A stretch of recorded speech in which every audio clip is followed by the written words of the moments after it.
Toutes les divisions chez les protestants viennent de ce que Luther a appelé la sola scriptura, c'est-à-dire l'écriture seule.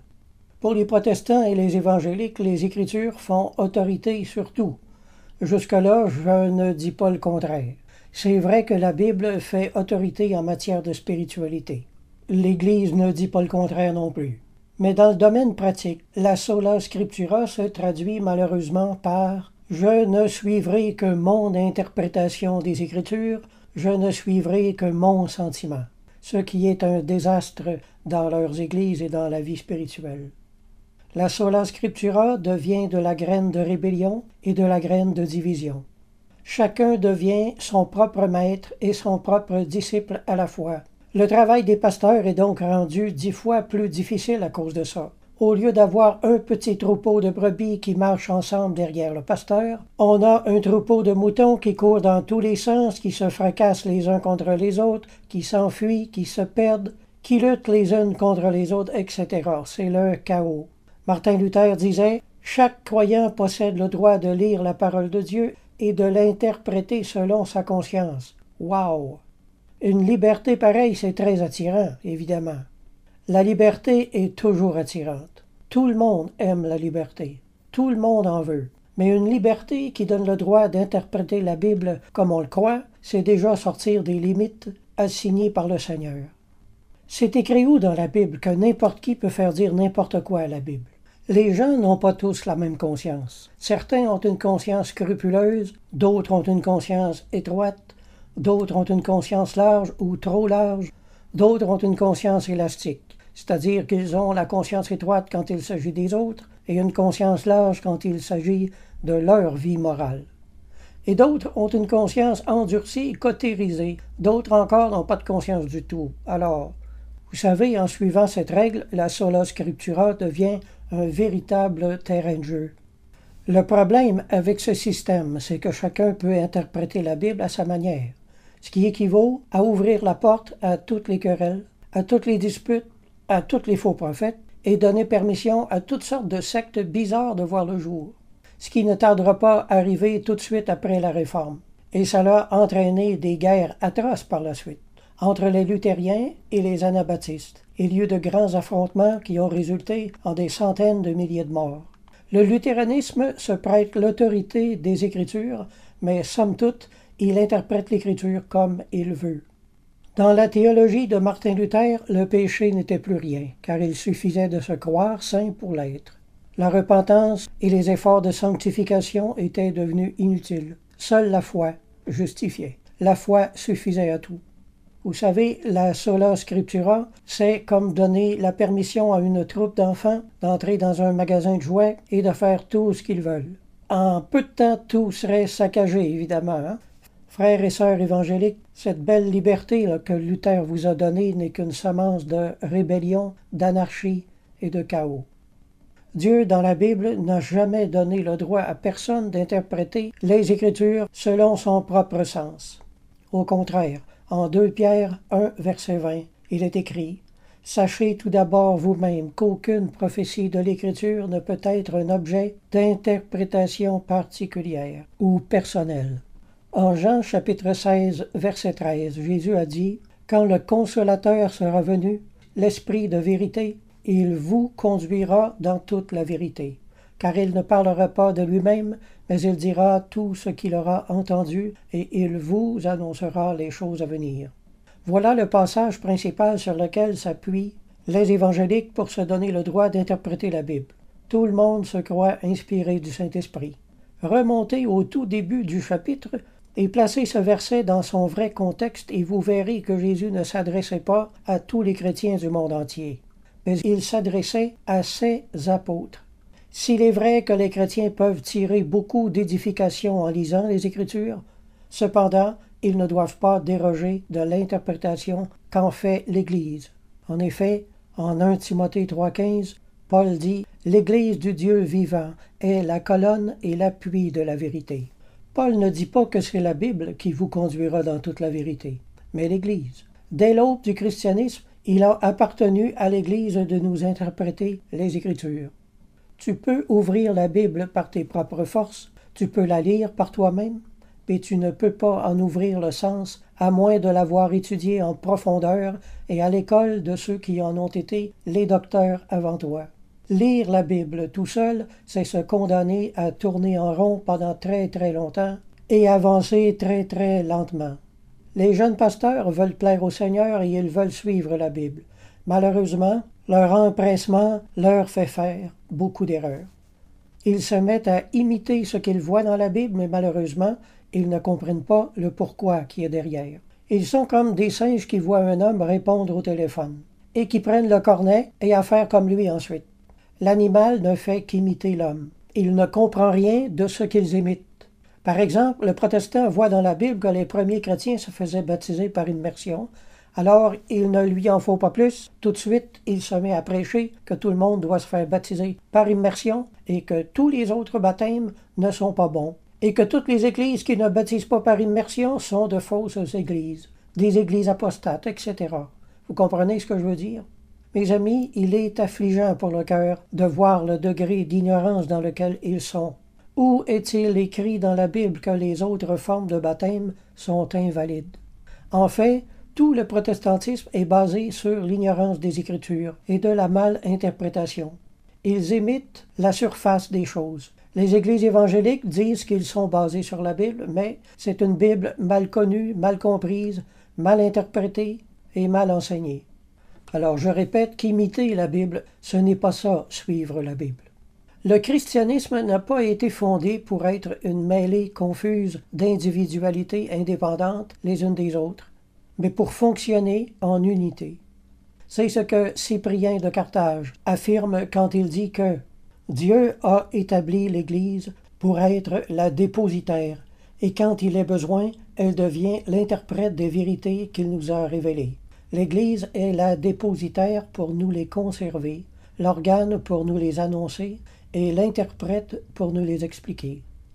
Il y a nécessité d'une institution destinée à servir de médiatrice entre Jésus-Christ et le monde. Fin de citation. C'est le rôle de l'Église. Augustin Thierry, un célèbre apologiste, voyant tous les courants de pensée chez les protestants, a écrit ceci. « Il faut maintenir l'unité dans la société religieuse, car dès l'instant que les croyants ne croient pas sur la foi d'une autorité doctrinale, les peuples ne croient bientôt plus à aucune doctrine. Je ne puis suivre vos démonstrations de philosophie religieuse. Cela doit peut-être être bon pour d'autres, mais pas pour moi. Je suis un rationaliste fatigué qui me soumet à l'autorité de l'Église. Je vois les faits. Je vois par l'histoire la nécessité d'une autorité divine est visible pour le développement de la vie du genre humain. Tout ce qui est en dehors de l'Église catholique est sans autorité. Je crois en son credo. » Fin de citation. Nous avons là le témoignage d'un homme fatigué d'être emporté à tout vent de nouvelles doctrines. Une Église qui a étudié la Bible pendant plus de 2000 ans mérite tous les respects et certainement plus d'autorité que le jeune pasteur qui sort de sa petite école biblique après 3 ans. Le bon sens nous l'enseigne. Vous qui êtes jeunes, soyez soumis aux anciens. 1 Pierre 5,5. Les insensés méprisent la sagesse et l'instruction. Écoute, mon fils, l'instruction de ton père. Proverbe 1, versets 7 et 8. Mon fils, si tu reçois mes paroles, et si tu gardes avec toi mes préceptes, si tu rends ton oreille attentive à la sagesse, et si tu inclines ton cœur, alors tu trouveras la connaissance de Dieu. Proverbe 2, 1 à 5. Quand vous découvrirez la littérature catholique, vous allez être époustouflé de voir les richesses spirituelles qui s'y trouvent.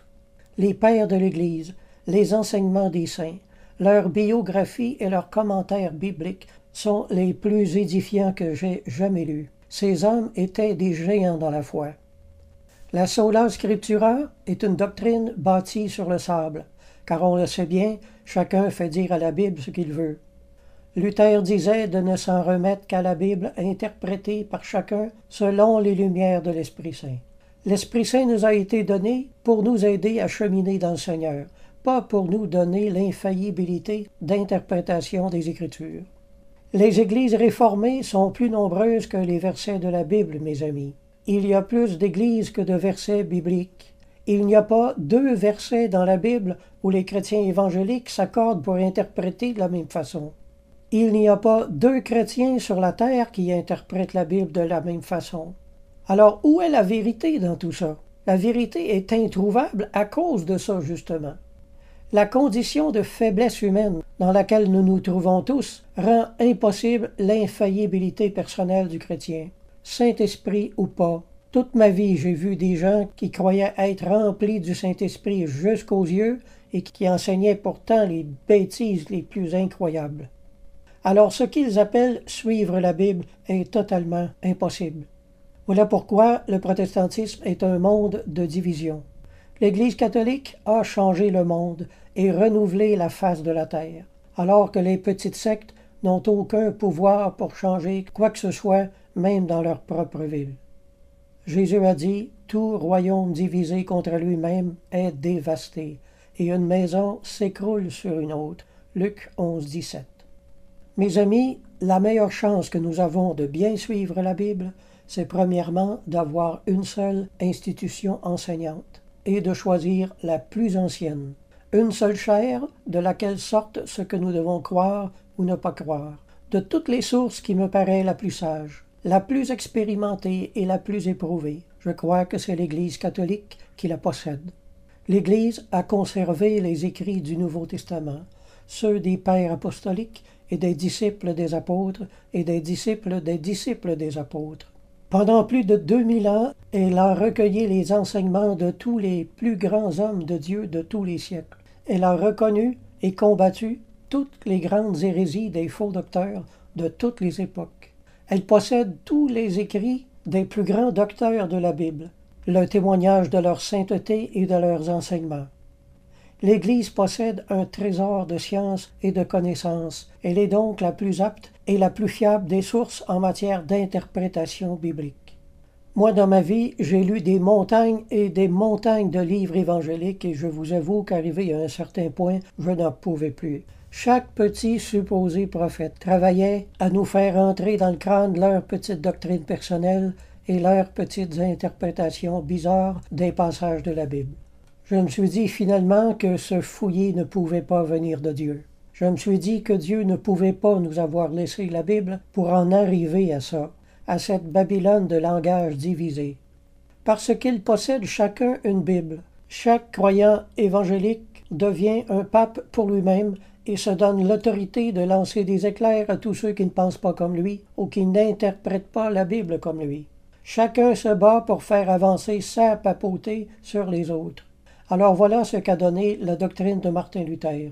Luther a séduit les gens avec cette idée, mais la chose s'est rapidement retournée contre eux, car dans la pratique, cette doctrine empêche toute unité parmi eux. Et pire, les églises protestantes se déclarent la guerre au vu et su du monde entier. C'est pourquoi, en définitive, le domaine protestant n'est pas le domaine de la vérité, comme il s'en réclame, mais le domaine des 1000 erreurs. Se vantant d'être plus bibliques que les autres, ils en sont les plus éloignés. Le protestantisme est une religion pour ignorants. Ils ignorent l'histoire de l'Église, ils en disent n'importe quoi, ils ne font que répéter bêtement ce qu'on leur a dit de croire, ils ne jurent que par la Bible alors qu'ils ne l'ont à peu près jamais lue. Ils enseignent la Bible en ignorant toutes les lois de l'interprétation biblique. Voici ce que Paul écrivait à propos des protestants de son époque. Quelques-uns, s'étant détournés de ces choses, se sont égarés dans de vains discours. Ils veulent être docteurs de la loi, et ils ne comprennent ni ce qu'ils disent, ni ce qu'ils affirment. 1 Timothée, chapitre 1, versets 6 et 7. Non seulement ils ignorent l'histoire de l'Église, mais les protestants ignorent leur propre histoire, l'histoire de la Réforme. Ils n'en savent encore une fois que le beau tableau qu'on leur a peint et qui ne correspond totalement pas à la réalité. S'ils ouvraient de vrais manuels d'histoire et qu'ils constataient toutes l'hérésie et les horreurs et les guerres que ces réformateurs ont lancées, ils vomiraient par terre et s'enfuiraient de leur secte à toutes jambes. Alors je le répète, le protestantisme est une religion pour ignorants. L'écrivain Cossette a écrit ceci en 1874. Les 4 premiers siècles de l'Église catholique sont un apogée sublime de pureté et de magnanimité devant laquelle L'humanité s'inclinera toujours avec respect. Au contraire de tous les siècles de la Réforme, le premier est certainement le plus honteux. Quelle différence avec le vrai christianisme dans ses catacombes et le christianisme de Calvin durant son ère d'enfantement et de combat. Qui oserait comparer nos vrais martyrs à ces soldats de Jean de Lyd et de Munzer, prêchant la tolérance quand ils sont les plus faibles et l'extermination quand ils sont les plus forts. » Fin de citation. Les pseudo-réformateurs étaient les hommes les moins réformés eux-mêmes. Ils prêchaient de réformer l'Église et ils oubliaient totalement de se réformer eux-mêmes. Vous êtes comme les sépulcres qui ne paraissent pas et sur lesquels on marche sans le savoir. Luc 11, 44. Leur vie privée était un véritable film d'horreur. Ils voulaient réformer les choses extérieures alors qu'ils ne réformaient rien de leur intérieur. Malheur à vous, scribes et pharisiens hypocrites, parce que vous ressemblez à des sépulcres blanchis qui paraissent beaux au dehors et qui au dedans sont pleins d'ossements de mort et de toute espèce d'impureté. Matthieu 23, verset 27.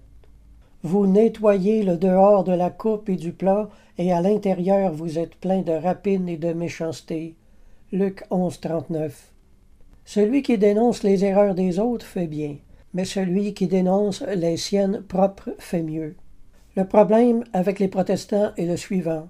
Ils savent croire, mais ils ne savent pas vivre. Ils croient en la Bible, mais ne la mettent pas en pratique dans les choses importantes de la vie.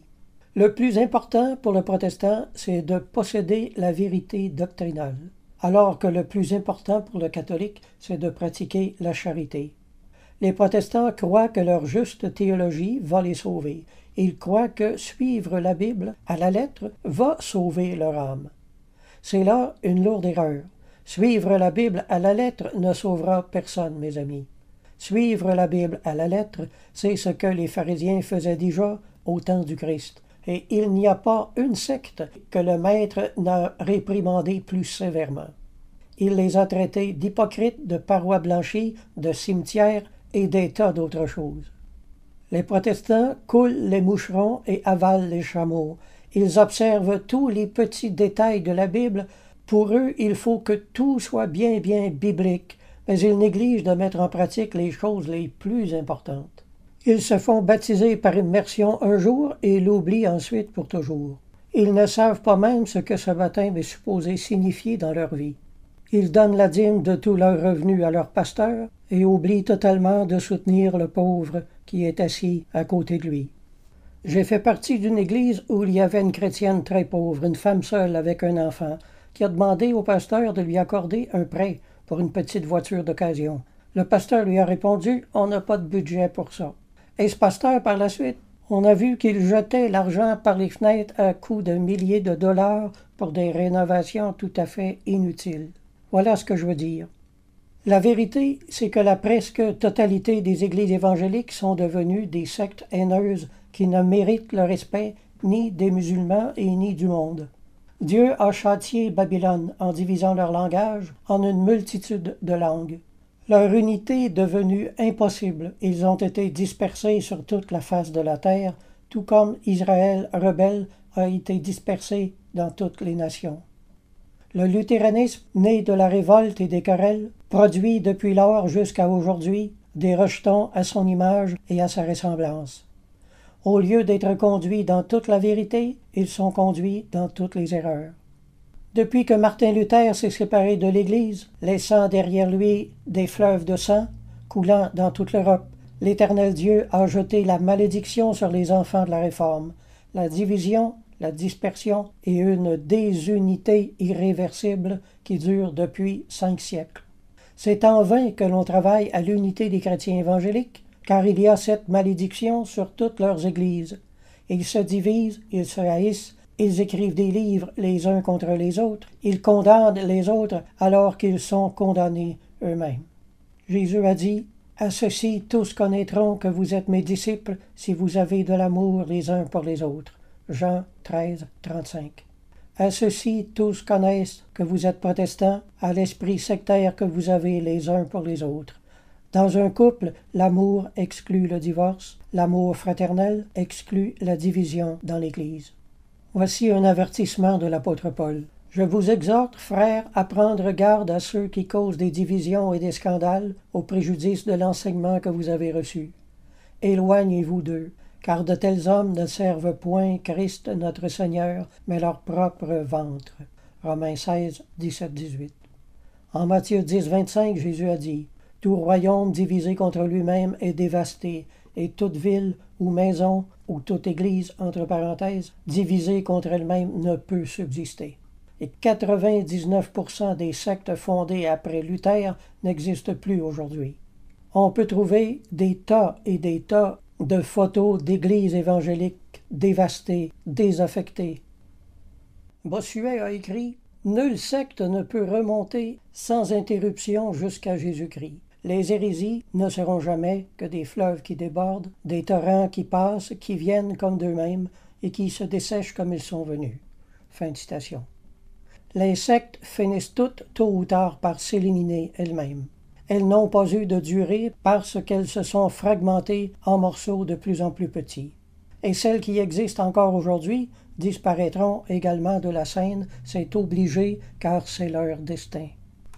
Mes amis évangéliques, Dieu est fatigué de boire la coupe amère de vos divisions et de vos calomnies envers l'Église catholique. Marc 5,5 Il était sans cesse, nuit et jour, dans les sépulcres et sur les montagnes, criant et se meurtrissant avec des pierres. L'homme gadarénien, possédé d'une légion de démons, se frappant lui-même avec des pierres, me fait exactement penser à cette légion de petites églises qui se meurtrissent entre elles. Vassula Redon, une croyante orthodoxe, a reçu par prophétie cette parole. « Venez à moi comme une seule famille, et nous souperons tous ensemble, vous et moi et vous. » Fin de citation. Voilà la volonté de Dieu. Les messages à propos d'unité, de paix et d'amour dans les églises viennent toujours de Dieu. J'aimerais parler ici brièvement de l'Église anglicane. C'est une branche importante du protestantisme. Le roi Henri VIII voulait divorcer sa femme pour en marier une autre. Alors il fait porter la demande au pape de l'époque, croyant que le pape allait l'accommoder, évidemment, c'était le roi, mais l'Église s'en est tenue à la parole de Dieu sur le sujet et a refusé de lui accorder ce divorce. Voyant que l'Église ne voulait pas faire de compromis, il est entré dans une grande colère. Pour faire une histoire courte, le roi a renié et interdit la foi catholique dans toute l'Angleterre. Il a fondé une nouvelle Église et il s'en est établi le chef suprême. Henri VIII fit un bill d'affranchissement universel. Aux princes, il leur accorda la liberté de toute sujétion spirituelle à l'égard de l'Église de Rome. Aux moines, il les libéra de leurs vœux. Il libéra les prêtres du célibat. Pour les laïcs, il les libéra de l'abstinence des jeûnes, de la confession, des œuvres réparatrices. Il encouragea au pillage des biens ecclésiastiques. Il fit un appel à bien d'autres mauvaises passions de la sorte. Il déclara la guerre à la foi catholique et persécuta sauvagement ceux qui voulaient demeurer fidèles à l'Église. Il n'est pas beau le protestantisme? Un auteur protestant du 19e siècle a écrit lui-même, avec raison, le protestantisme est l'égout du catholicisme. C'est-à-dire que tous ceux qui sortent de l'Église sont généralement les sectateurs, les langues méchantes, les pervers, les profiteurs, les esprits rebelles, les jaloux et les orgueilleux. Tous ceux-là sont sortis de l'Église pour en devenir les ennemis. Les réformateurs ont été le fumier de l'Église, mes amis. Voilà la vérité historique. En Marc 16, verset 20, il est écrit « Et ils s'en allèrent prêcher partout. Le Seigneur travaillait avec eux et confirmait la parole par les miracles qui l'accompagnaient. » Au sujet de ce verset, saint Cyril, au IVe siècle, évêque de l'Église de Jérusalem et docteur de l'Église. Plusieurs faits merveilleux favorisèrent son apostolat et l'aidèrent à convertir les païens. Un manuel d'histoire a retenu ceci. Un jour, une croix immense apparut dans le ciel, s'étendant du calvaire au mont des Oliviers. Tous les habitants de Jérusalem la virent, et un grand nombre de païens crurent en Jésus-Christ. Fin de citation. Érasme de Rotterdam, un contemporain de la réforme luthérienne, a écrit ceci. Il n'y a pas eu un seul boiteux redressé durant la réforme. Fin de citation. Faut-il s'en étonner, mes frères et mes sœurs? Dieu n'a accompagné la réforme d'aucun miracle. aucun réformateur n'a reçu de Dieu des dons spirituels, et aucun d'eux n'a jamais prêché de vrais sermons évangéliques. Faites vos propres recherches. Amen.